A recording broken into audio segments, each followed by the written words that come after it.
Hey everybody, welcome back. This is the Alabama Student Eagles podcast. My name is Brady Johnson. And mine is Joe Blocker. And today we're really excited for this conversation. We have a member of the U.S. House of Representatives joining us, Congressman Robert Aderholt, who represents Alabama's 4th Congressional District, is joining us today. So Congressman, thank you so much for coming on the podcast. Thank you all both for having me. It's great to be here. Yeah, we really appreciate your time today. I'm looking forward to this conversation, and you're going to have to tell us all about serving in the U.S. House of Representatives. I'm sure that our students would love to hear about some of your stories and experiences.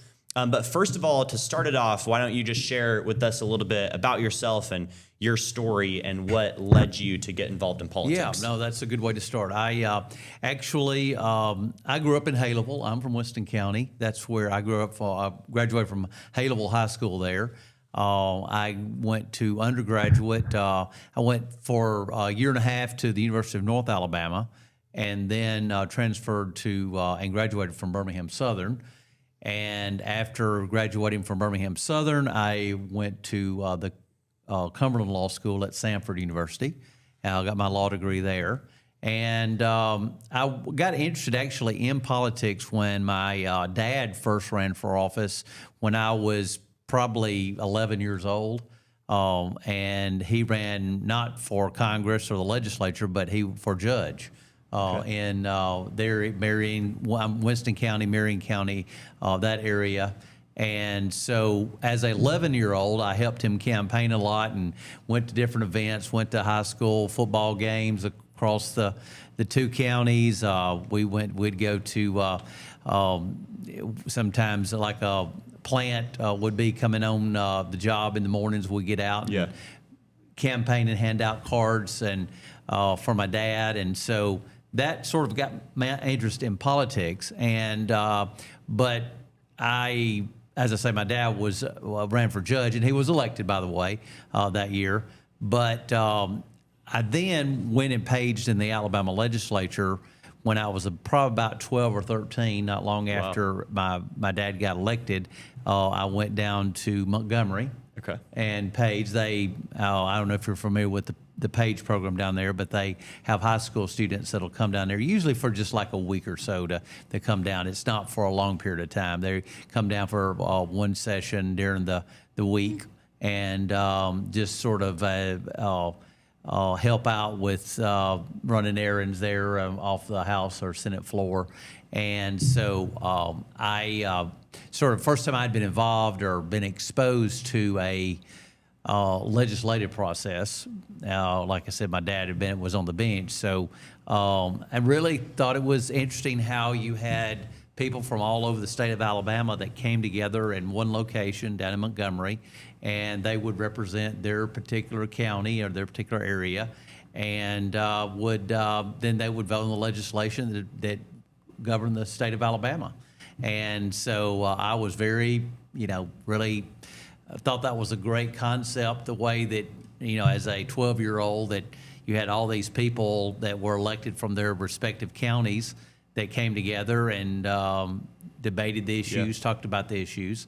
And so, fast forward a few years after I got out of law school, my representative from the area that I represent, the area that I grew up in, decided to more or less retire. He didn't run for election. And so I decided to run as had just graduated from law school.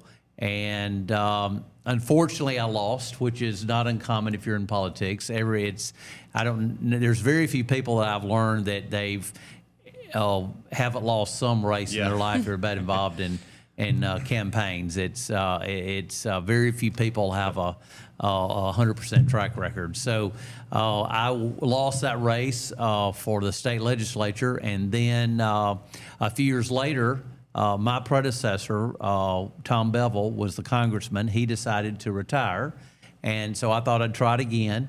And so then I was elected as congressman for the 4th district, and have been serving in that role ever since. Wow. That's incredible. I love to. Awesome. it's really cool to hear about you getting involved at a young age. Very young age. I mean, like I yes. said, I was probably 11 when I was helping my dad's campaign, and like I said, I enjoyed getting up we'd have to get up at like 5 o'clock in the morning and get ready and go to a shift change at a plant and talk to people. You learned the work ethic that it takes to succeed in politics. Yeah, but it was fun. I mean, it was. I enjoyed it. So it wasn't it was fun getting up, and then usually what my mom or dad would do, we would all go. And then, since we were at a shift change at 7 a.m. in the morning or 6:30 in the morning, somewhere we would grab some breakfast, and then I'd be at school by 8 o'clock.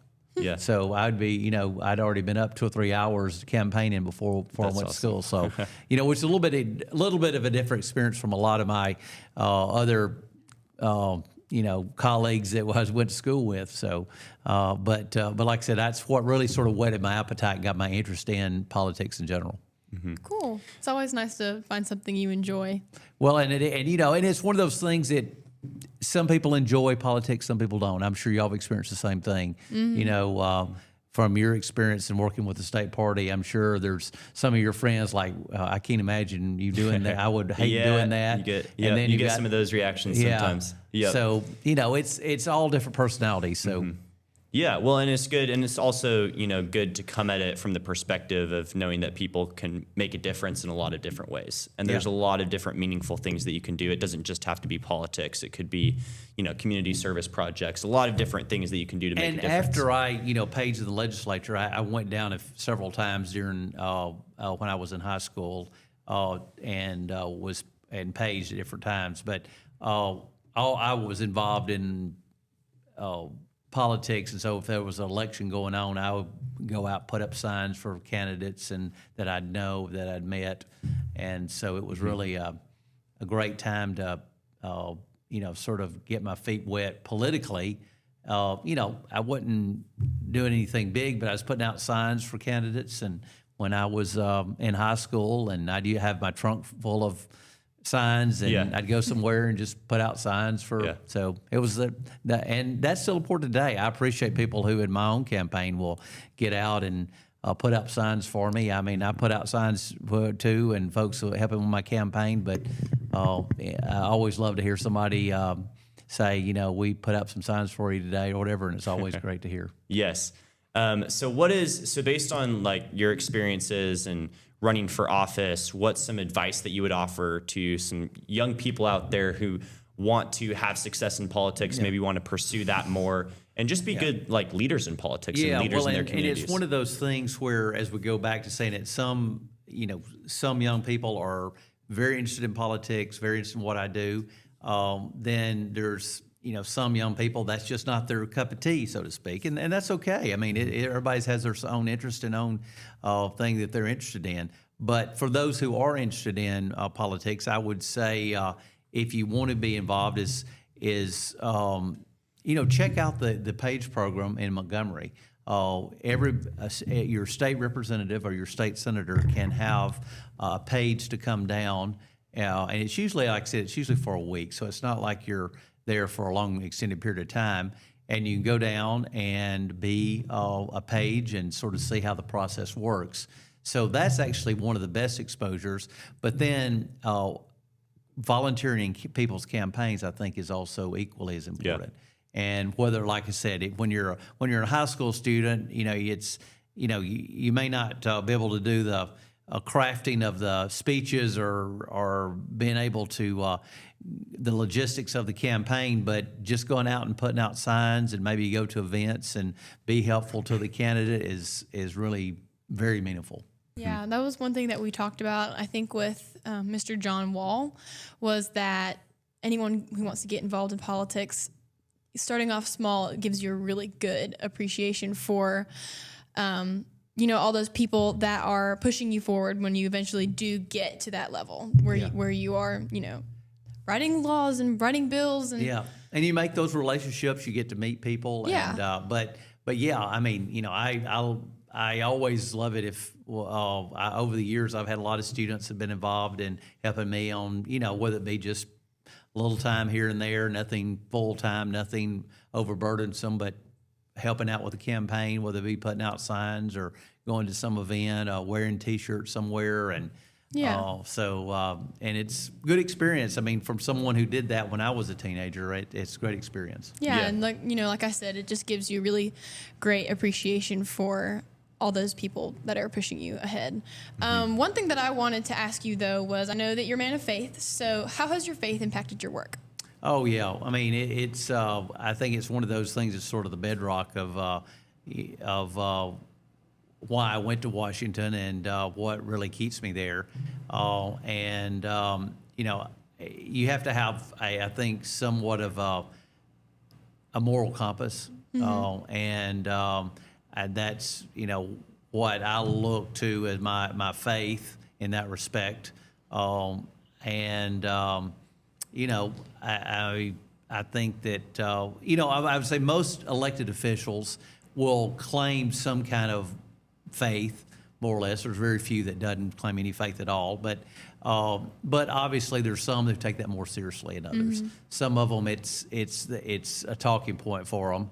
But and that's one thing that shocked me in Washington when I got to Washington, that there were so many that were very committed in their Christian faith. I mean, you don't really see that on the evening news or the Fox News sometimes, or CNN, or whatever news outlet you're watching. Sometimes they don't talk about those kind of people. But when I first got to Washington, I got involved in the prayer breakfast. We have a prayer breakfast that meets every week that we're in session. I've been involved in it when I first got elected, and then I also there is a Bible study that with some other members that we have on at 1 o'clock on Thursday afternoons, and if my schedule permits, I try to go by there, and usually I can sort of work my schedule around so I can get there. So there's a lot of opportunities there for, if you're in Washington, like I said, believe it or not, because you don't hear that on the news, for people to get involved in faith issues. And like I said, there is a lot of people up there that really are committed in their Christian faith, and really who want to do the right thing, and not, like I said, something you might hear on the news in the evening. They're not involved in that, but they're just quietly doing their own thing, but their faith is very, very important to them. Yeah, absolutely. Yeah. And I think that probably the main reason why that is because Christianity is a major call to action. As a Christian myself, when I see something going on in the world, I don't just see it as a disturbance. I see it as a spiritual attack. And it really does drive me to want to fix it, to want to do something better. So we were talking a little bit earlier about, politics not being everyone's cup of tea. That's kind of where I'm at. I don't want to be a politician, but I like knowing my stuff, and I like hosting a podcast. Personally, I want to get into missions, and that's my Christianity call to action. Oh, that's right, yeah. Everyone has a different call and purpose in their life. Yeah, God made us different ways and I think quite honestly gave us or gives us different interest. And we all have a certain role. So and thank God for that, because if everybody had the same interests and the same passions, then the world wouldn't work. Oh, yeah. You got to have people who have different talents. It'd be very boring. Exactly, it would. Life is interesting because God's given all of us different gifts and different talents. Absolutely. Yes. All right. Well, that's really good. So I am now curious. I want to turn to some of your time in Washington, D.C. I'd love for you to share with our audience some of your experiences serving in the U.S. Congress. I'm sure we have lots of people who would love to hear about it. Just share if there's anything that maybe something that you had as an experience serving in Washington, D.C., serving in the U.S. House of Representatives that most people wouldn't expect, or maybe that surprised you when you got there. Just one of your takeaways. Yeah, well, oddly enough, I had never, as I say, I had paged in the Alabama legislature when I was in high school, but I had never actually spent any time in Washington. I went on a family trip with my mom and dad when I was probably in the 7th grade, and we were just there for a day or two. We were actually, I think, up in Philadelphia, and we just came through Washington for a couple days. And then the next time I was in Washington was when I was a senior in high school. There is a long-standing tradition in where I went to school in Haleville over in Winston County that the seniors take a senior trip. and it's organized by the school. So like the principal goes and the superintendent and a lot of the high school teachers, that faculty goes, they're sort of the chaperones, more or less. And we go by bus. So you take a bus up to Washington, and then spend a couple days in Washington, and then a couple days in New York City. And so That's fun. was on that program or that trip, I should say, back when I was a senior in high school. Just like my parents were graduated from the same high school, and they went on that trip when they were seniors in high school. And so it's been a long-standing tradition, and I think in a couple of weeks, the Haleyville High School seniors will be back to Washington. I'll get to see them. And one of the things they do is come to the Capitol and meet their congressman.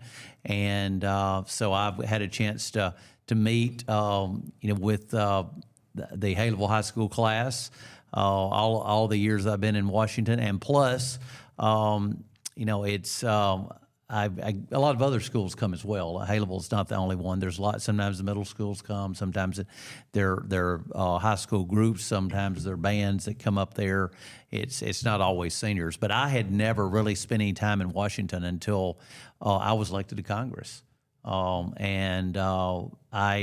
Matter of fact, from that year that I was a senior in high school, on the senior trip when we were getting ready to graduate, the next time I was in Washington was the year I was elected to Congress. Oh, wow. It was a new experience for me. Mm-hmm. It's one of those things where, like I said, I'd been interested in the legislative process, but had never really been to Washington and exposed to it, but it's very similar. I mean, a legislative process, a legislature and a legislative body is similar no matter where it is, whether it's the Florida legislature, Alabama legislature, or whether it's the United States Congress that govern the laws of the entire country. So that's sort of how I, sort of first got involved in going to Washington. And I think one thing that a lot of people don't understand, maybe don't realize, I guess is a better way to say it, is Congress is and pretty much in session a year round. I know a lot of people, like in Montgomery, as I mentioned, the state legislature, they're in session only about 3 or 4 months out of the year. Mm-hmm. And then they get their work done, and then because it's part-time, it's not a full-time job. In Congress, it is a full-time job. So we come in January, and we're usually not out until December. This week, we are out at a recess week, and that's allowing me to be here today to do this podcast with you. I had lunch with mayors earlier today here in the Coleman area, and I've got a chamber lunch tomorrow where I'm speaking. So because we're given a what we call a recess or called a work period, I'm able to do those things that otherwise I'd be in Washington. But the other time I am in Washington, and that's sometimes I do get to miss out on things because when I'm in Washington voting, I can't be down here. But we have usually with major holidays and other weeks, certain weeks during the year, we do get a recess to allow us to come back and do things like this. So that's really one of the things that I think a lot of people don't know is how much I am in Washington, because I am there quite a bit. I'm not there just 2 or 3 months or whatever, but we're usually Monday through Thursday or Tuesday through Friday of every week. And usually that we're out on Monday or on a Friday according to the schedule for traveling. Because a lot of my colleagues are flying from California. They may go home for the weekend or out in the western states. So it's, sometimes an all-day affair flying to Washington. Yeah, it's a full schedule. So so tell us what a day in Congress looks like when you guys are in session in D.C. Like, what is that like? What's your daily routine? Yeah, what does that look like when you're on the job? When we're in session and voting, usually we, it depends on the schedule. Usually my first meeting's at either like 8 or 9 o'clock, depending on the schedule for the day. And then usually around 10 o'clock is when the committee hearings start. We are each on a committee, so it depends on what committee we're on, which committee we go to, and we're usually like I said, usually around 10:30 is when the committees start, and then we're called for votes periodically during the day. Now, when we go to vote, we have to leave whatever we're doing, whether we're in a committee or whether we're in a meeting in our office. We can't, send someone on our staff to vote for us. We have to physically be in the House chamber, just like the senators have to be physically in the Senate chamber to cast their vote. So we have to, they adjourn the committee meetings that we go to the floor to vote because everybody has to be there. Or if we're in the meetings in my office, because I have a lot of people from Alabama that come up to Washington to want to talk about issues and how a bill may impact them, whether it be a banker or whether it be a nurse or whether it be a physician or an educator. I meet with school principals. I meet with school superintendents. Meet with businessmen that how a legislation may impact their business, and they can say, this sounds good, but let me tell you how this bill would impact me in a negative way, and so they get to tell me firsthand how it is, whether it's a good bill or whether it's a bad bill. But if we're, we have our meetings, then when they call the votes, and we usually get about a 15, and we usually know basically during the day when the vote's going to be, if it's going to be like a vote at 11 o'clock or a vote at 1 o'clock or at 3 o'clock. So we have a little bit of advance notice, but sometimes the schedule gets off. But if we're in a meeting, then we just try to wrap up the meeting and then have to go to the floor to vote. Sometimes I'll be on the floor an hour voting. Sometimes it'll be for just like a half an hour, just 2 or 3 votes. Just depends on. So I'm basically on the move all during the day. I'm not sitting at my desk. That's very rarely I'm sitting at a desk. Only time I'm doing that is when I'm meeting in my office with the constituent. Right. When they're and usually I sit around a conference table, sort of like this. And then the other times is when I'm in a committee meeting, and then I'm going to vote. And like I said, we have to be in the chamber to vote. So a lot of when I say a lot of walking. Back and forth to all of our offices are across the street. We're not in the same building as the Capitol. The Capitol building is the sort of the centerpiece of the Capitol complex, but the office buildings for the House and the Senate are across the street. So we all have to leave our office. So it's usually about a 5-minute walk to get from our offices to the House floor. Mm-hmm. And I thought I was busy. Yeah. So sometimes we'll be voting 2 or 3 times, 4 times a day. Going back and forth, and then going to committee. So, like I said, I think a lot of people envision that I'm, sitting in the office, like reading bills or whatever. Sometimes that may be the case.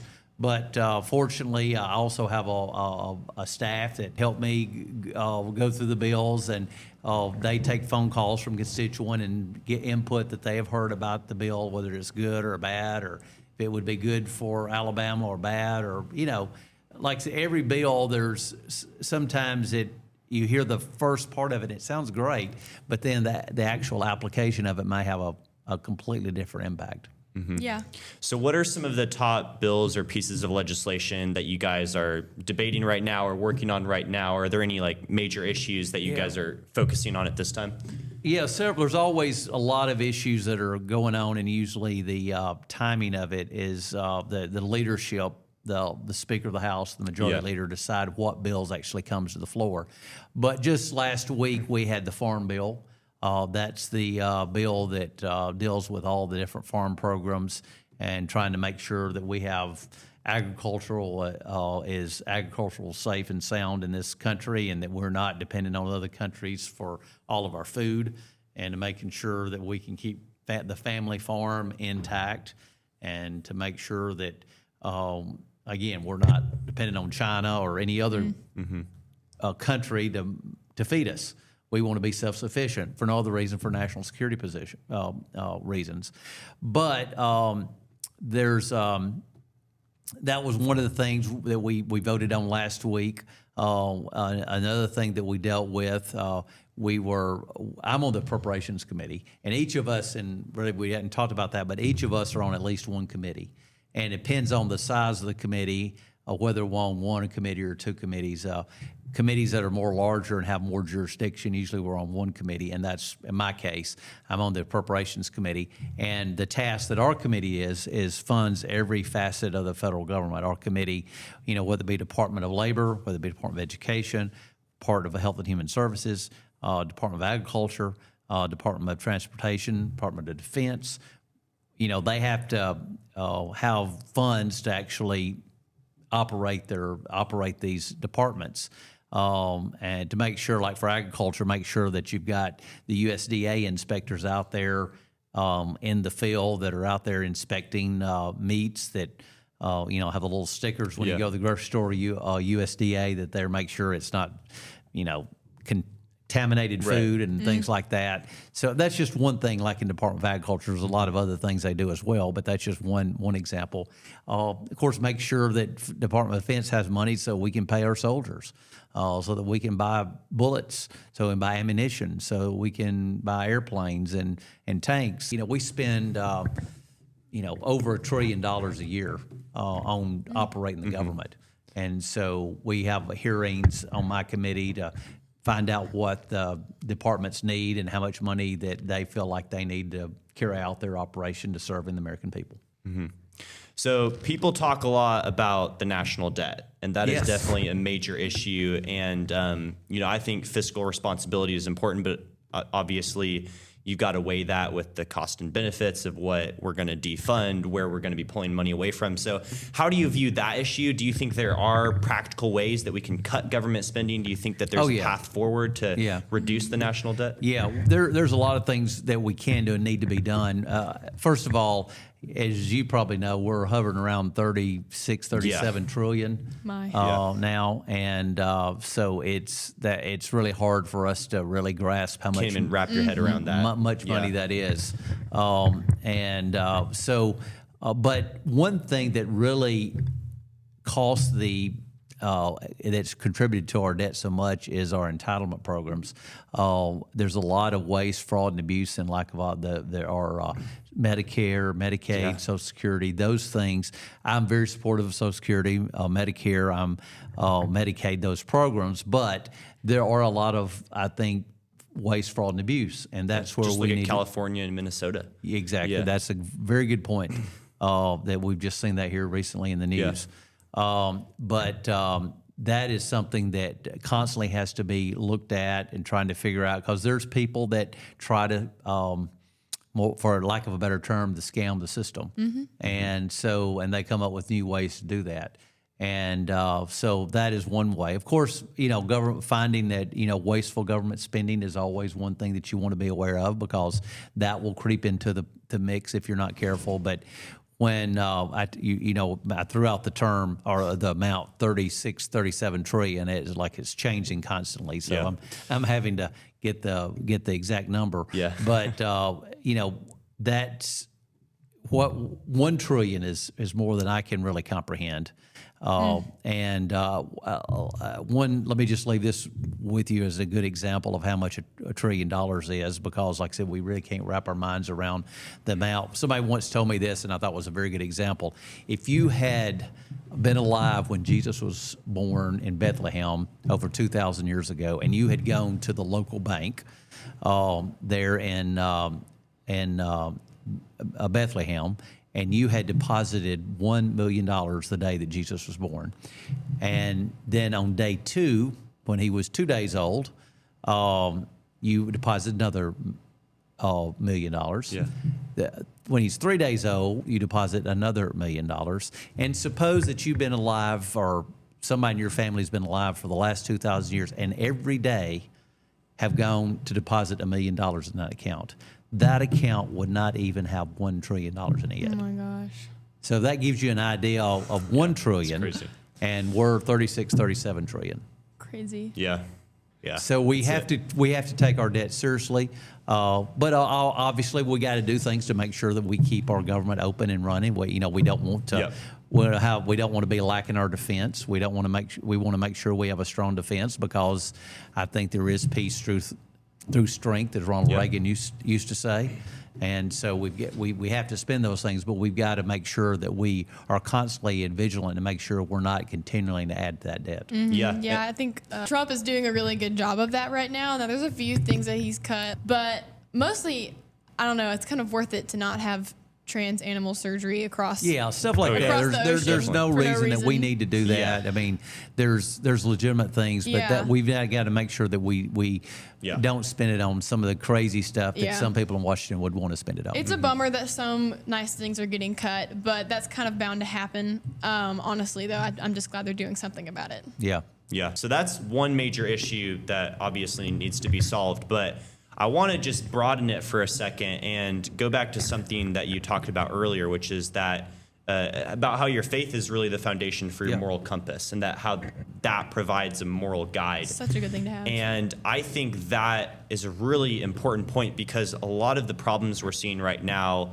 culturally, politically, in government throughout our country, is a lack of moral clarity and a lack of moral vision. And you see this especially on the left, whether it's transgenderism, abortion, all these different cultural Socialism. issues. Yes, it's really a lack of that moral foundation. And so I'm curious, moving forward, obviously you have the left pushing this secular view of government, which is really lacks that moral compass. And so how do you combat that? How do you persuade the other side? How do you provide that moral clarity in times that are so confusing and so politically divisive? Yeah, no, that's a good question, and quite honestly, it's very hard, especially for someone who doesn't have that to faith or that moral compass.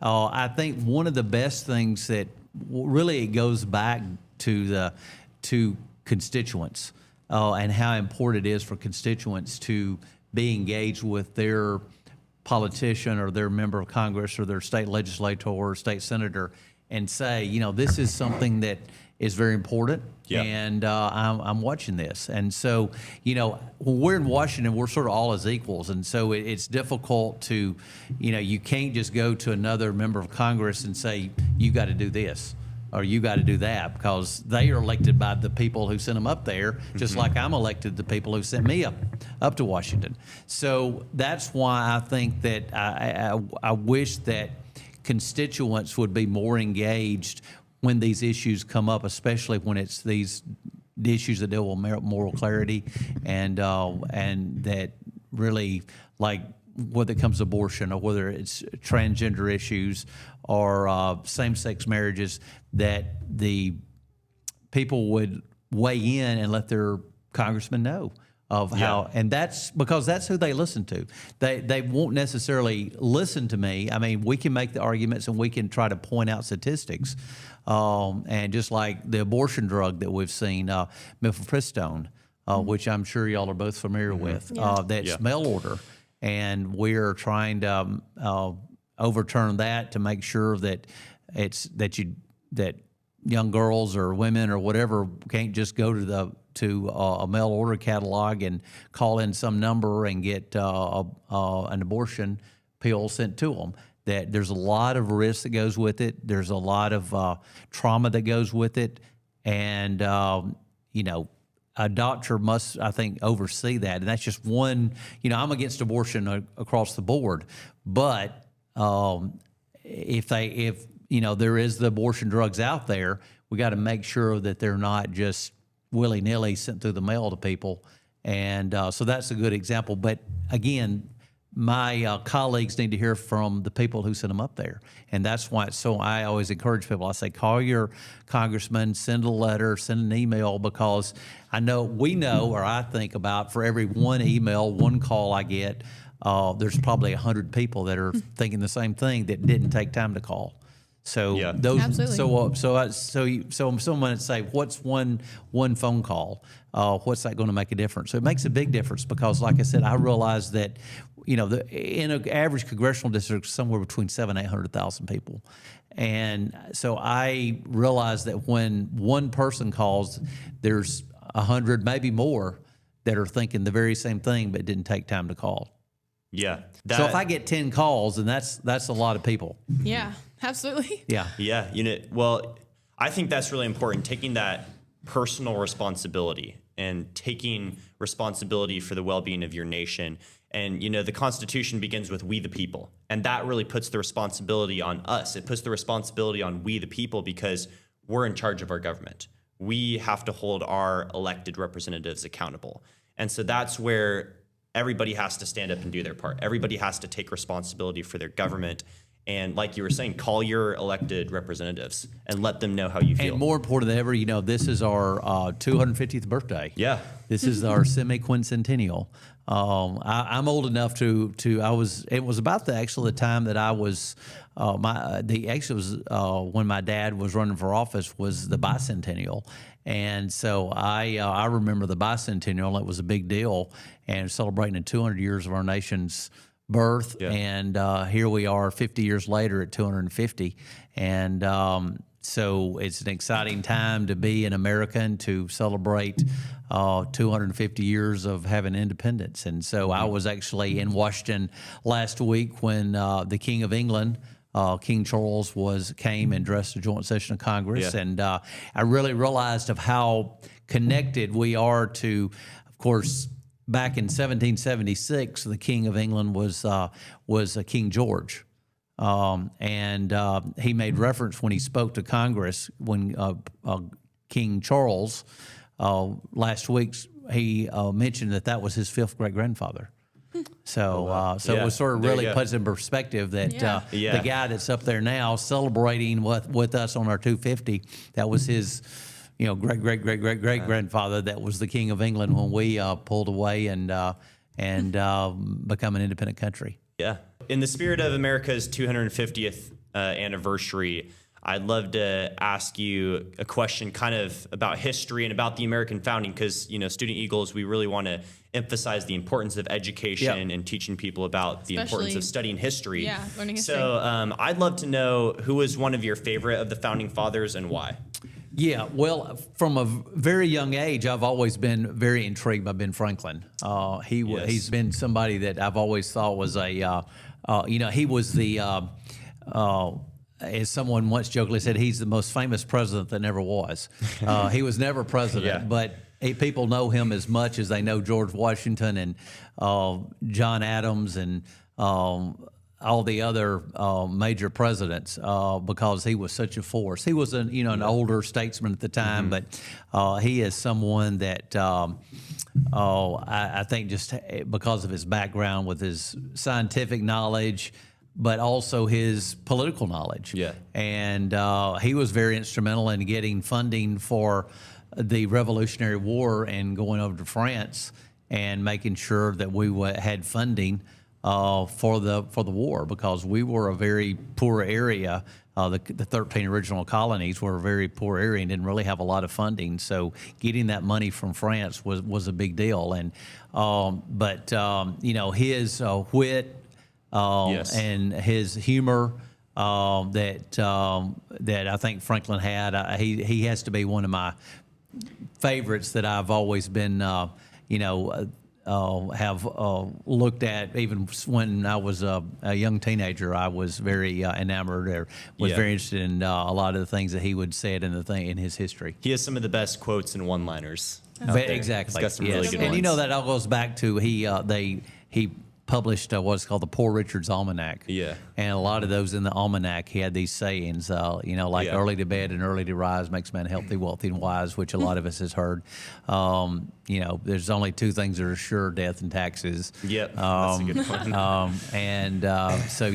He was quite an individual. So he has to be one on the top of somebody that if I could have gone back and met or would like to meet, he would be one of them. Yes, I agree with that. Another thing he said was when he was asked, what form of government do we have? He said a republic if you can keep it. If you can keep it. And that really goes back to what we were saying about taking responsibility for the future of our nation. Yeah, because it's no guaranteed thing, as you rightly said. So I wanted to change topic just a little bit. That was a really good answer, though. I wanted to talk about you work with people on a very personal level, especially me. I know that you've worked with the Congressional Coalition of Adoption, the CCA. My cousin Joshua your work with the CCA has actually helped him be adopted. He was adopted from Africa, and he's just such a light in my life. But you also helped, that same program that you worked with helped help my mom's friend adopt 2 of my really good friends that I go to school with, also from Africa. And then I know that you have worked with a lot of things in Coleman, like you were there at the Congressional Art Competition, and I know that you've been working with the Coleman Community Theater. So I just wanted you to get to talk a little bit about what it's been like working with people on a really personal, local level. Yeah. Well, as I mentioned, my time in Washington, which most of my time is spent in Washington because when we're in session, I'm expected to be there. And if I don't vote, then, the people of the 4th Congressional District doesn't have a vote in Washington. So I take that job very seriously. But because I'm up there, sometimes I'm not always involved or not always being able to be at events here in the 4th Congressional District, and to help on some of those issues that you're talking about. However, we each of us in Congress, we have offices in our congressional districts, and as we had talked earlier, I have an office here in the Coleman area, and I also have an office in Jasper. Also have an office in Albertville, and then I have an office up in the Shoals area. So I've got 4 offices where people can call for the things like you talked about, was like the adoption issue. Now, obviously, one particular adoption issue is not something that goes through Congress, but where my role comes in is a lot of adoptions that take place are sometimes they get caught up in red tape. Especially international adoptions, going through the other governments. And sometimes we can be that catalyst that helps get those, maybe it's an application that's on somebody's desk that's at the State Department, or whether it's somebody that's dealing with in another country, we can sort of like say, hey, what's happened to this? What's going on?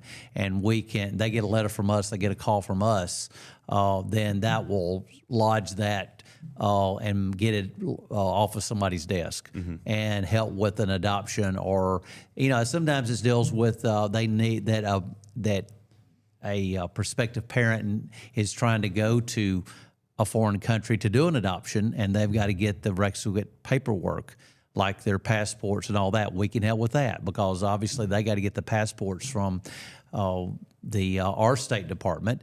And again, sometimes they'll apply and they never hear back. They call us. We call and say, hey, what's going on? It's been 3 weeks. It's been a month.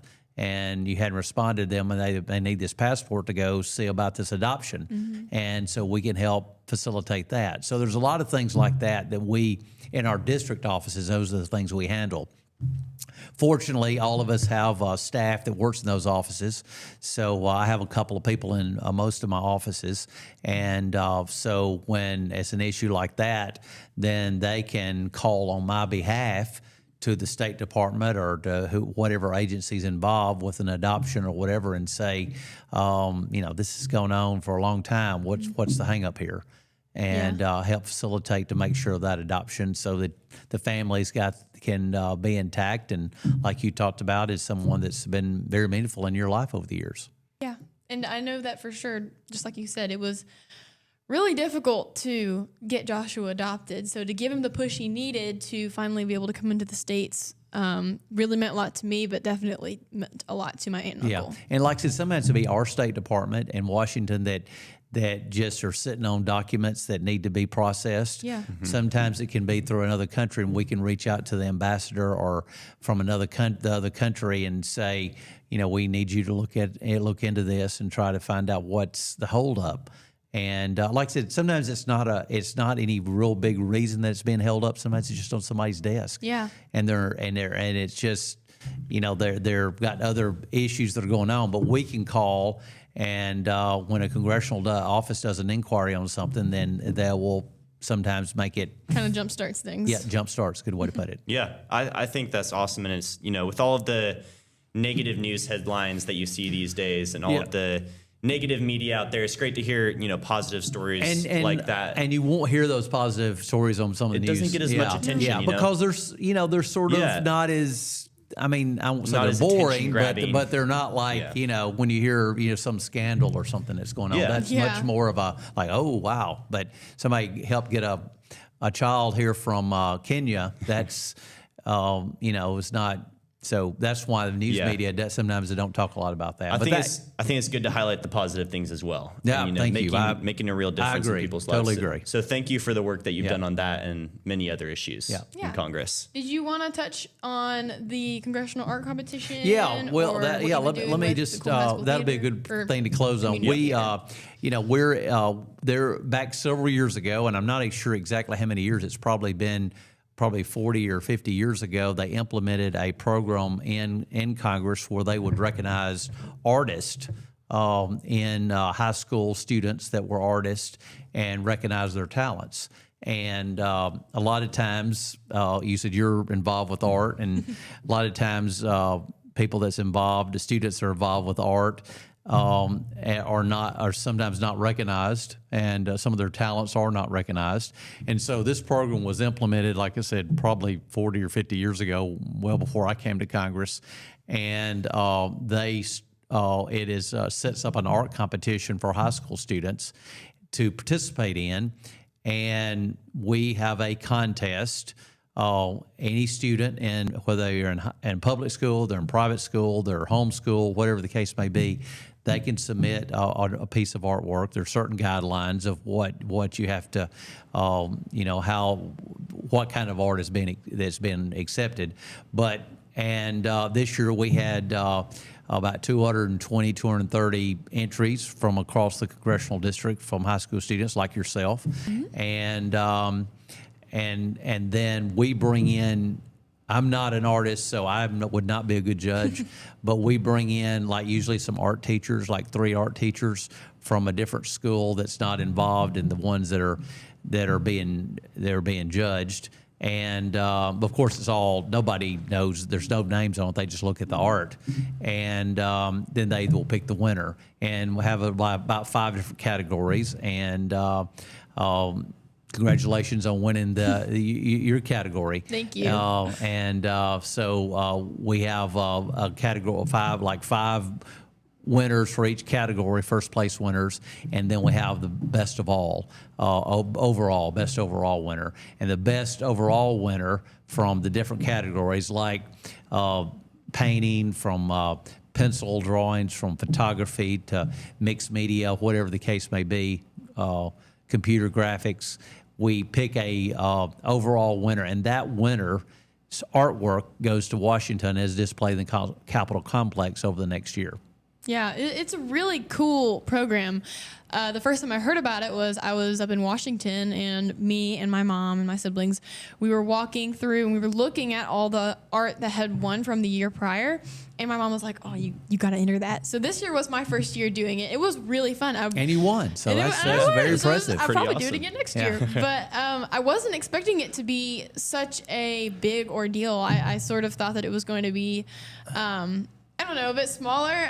But when I got there, there had like tablecloths and there was hors d'oeuvres on the table. It was like really fancy. Yeah. So it made it a lot more fun. And any of our listeners who are listening to this that like art, I strongly encourage you to do it. I'm glad you said that. It's really fun. Just enter your art and just see what happens. That's what I did. Yes. I was nervous about it. Talk to your art teachers. That they should know about it. If they're, we try to get the word out to all the art teachers at all the high schools and all the whether public, private, everything. But sometimes, it's difficult. Over 13 counties that's in the 4th district, sometimes it's hard to always get the word out. But call our office and we can get you information on how to get involved. And we do it usually around the April, May time frame of every year is usually when the art competition takes place. Yeah. And it's really fun to get to walk through and just see everyone's artwork. Yeah, no, and it's amazing. As you saw, it's amazing that high school students are submitting these artwork that looks like something that you'd see in an art gallery. Impressed. It was so fun. Yeah.